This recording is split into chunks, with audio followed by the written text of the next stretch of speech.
Welcome to Planning in Lucidspark.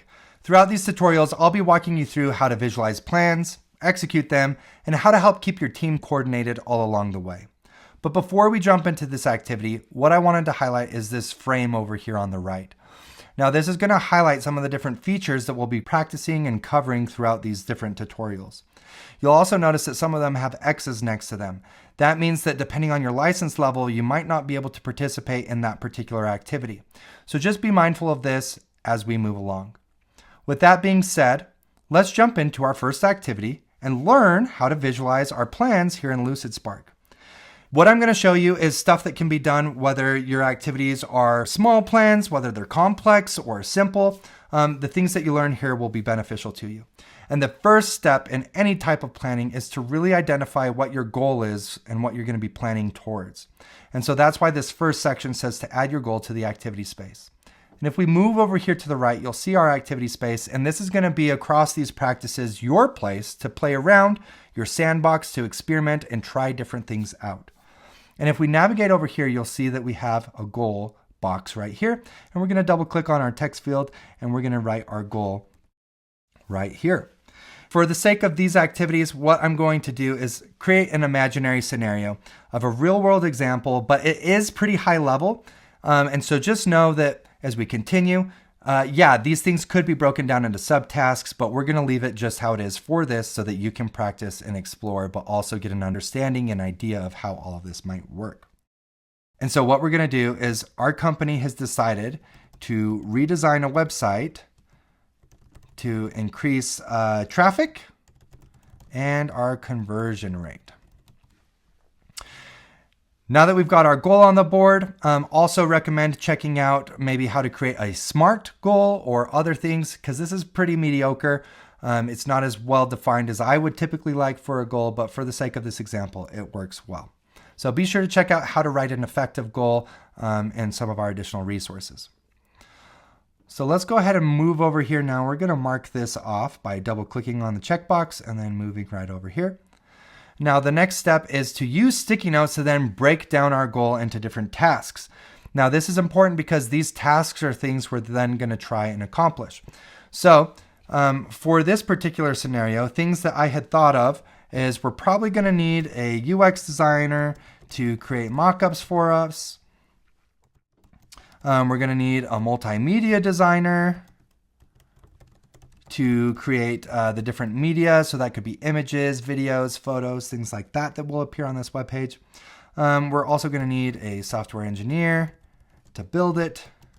We're also going to need probably someone from quality assurance or QA to test it for us before we launch it. And then we might want to have a marketing campaign or an email campaign or notification to let other users know that we've updated.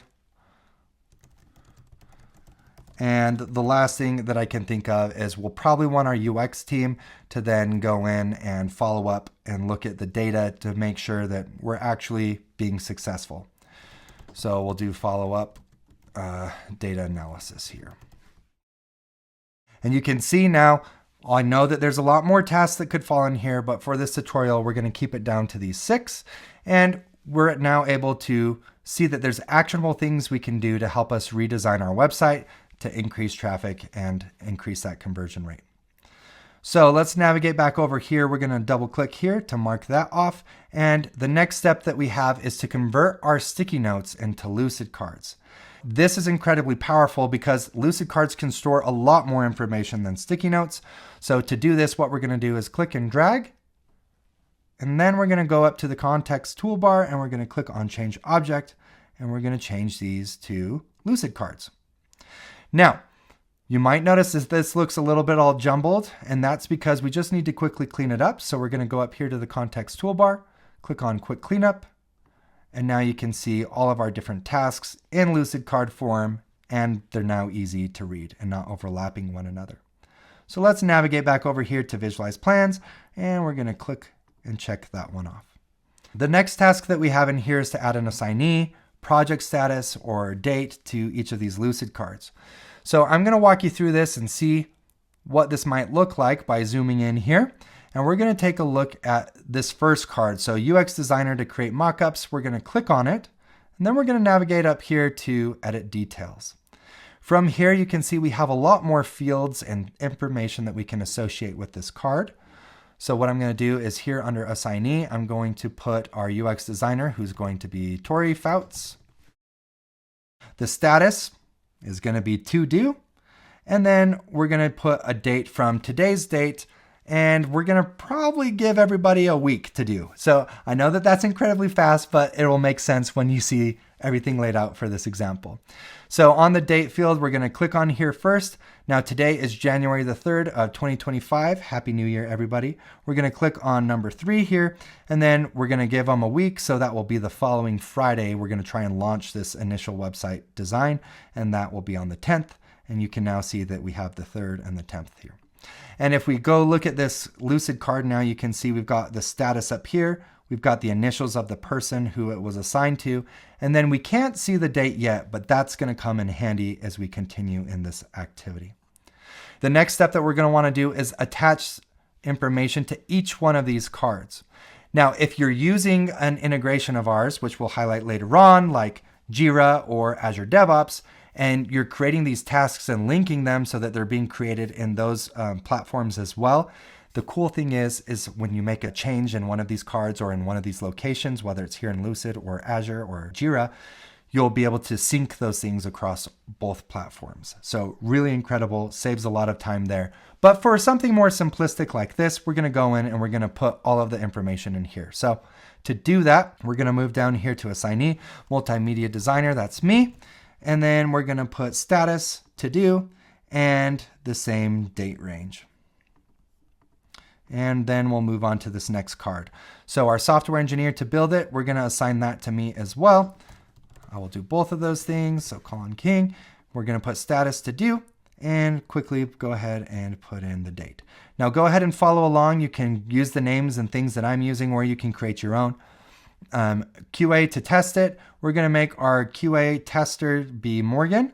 So we're going to go up here and we're going to type in Morgan, and we're going to change the status to do, and we're going to put the date in here as well for the 3rd to the 10th. Then email campaign is also going to be Morgan. So we'll put her name in again, status, to do, and then the same date range. Now, I want to show you, because we're going to do something pretty cool coming up, but I want to show you what it looks like if you don't put a date range in when we get to that step. So what we're going to do on this one is click here, click on edit details. We'll put in UX team. We're going to assign this to Tori again. Leading our UX team, we're going to click on status, to do, and then for this one, UX team follows up. We're not going to put a date range yet. Okay? So now that we've got all of our information associated with this card, we're going to navigate over here and we're going to click to check that off. Now just know we have a whole nother video you can check out in our additional resources that goes even more in depth with Lucid Cards, but we're going to continue and move on to creating 2 copies of your Lucid Cards. There's a reason why we're doing this, and that's coming up in the activity. So just trust me, we're going to select these by clicking and dragging to select them all. Then we're going to press Command-C on a Mac or Control-C on a PC. We're going to navigate our cursor down here a little ways, and then we're going to press Command-V as in Victor or Control-V on a PC. And now you'll see that we've copied these things over. So let's go ahead and navigate back over to our tasks. We'll double-click here, and now you'll see we need to add one of our Lucid Card groups to a dynamic table and the other to a timeline. And that is why it's a smart idea to always copy your cards once you've created them and customize them how you like them.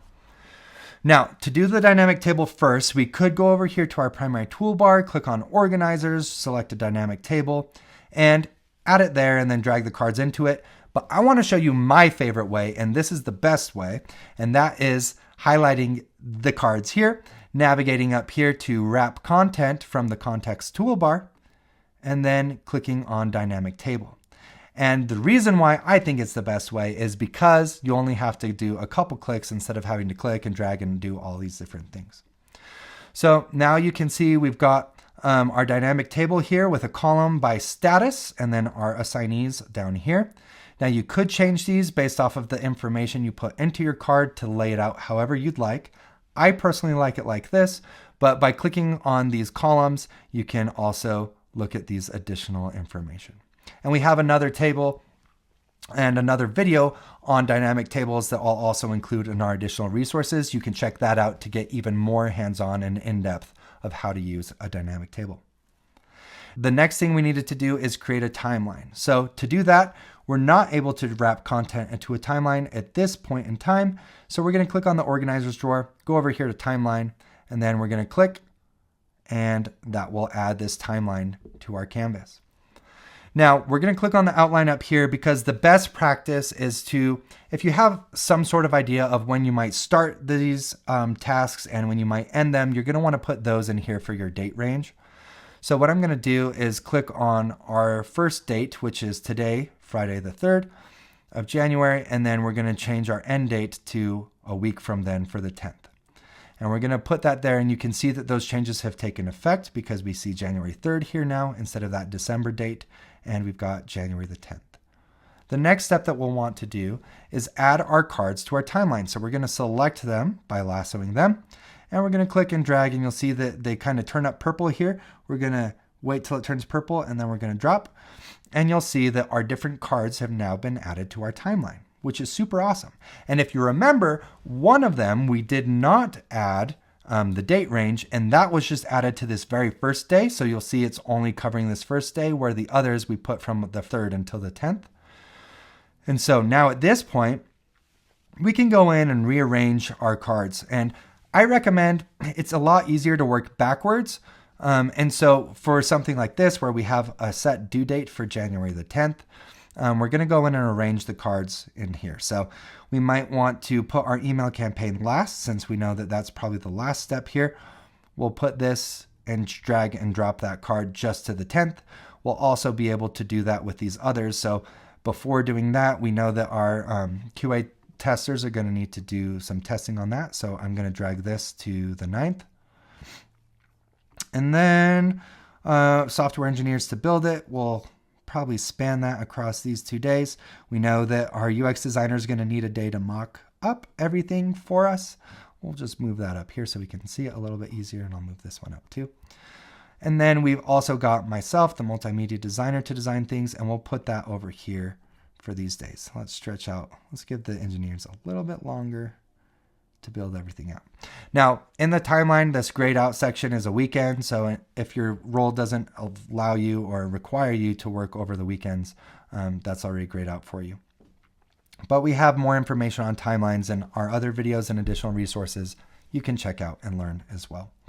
So now we can visualize our timeline. We could, if we really wanted to fine tune this and make it look pretty, we could go in and like scaffold this so that it kind of waterfall flows across from top to bottom. And we'll move our UX team. We'll move our UX team over here as well. So let's move this one up. UX team over here. Software engineer to build it.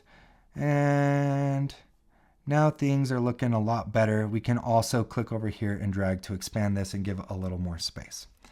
So for the time being, we're going to leave it like that. But now you can see we visualized all of our tasks really beautifully, because we're able to see things by status as well as see today's date and move along and see where we're at and if we're making progress there. So now that we've added both of those, the last step is in our timeline, we can add any milestones or due dates. For this one, I'm going to click over here on January the 10th, and we're going to add launch day here. And I did that by just double clicking in this bar up here. There's normally a message here that says double click to add a milestone.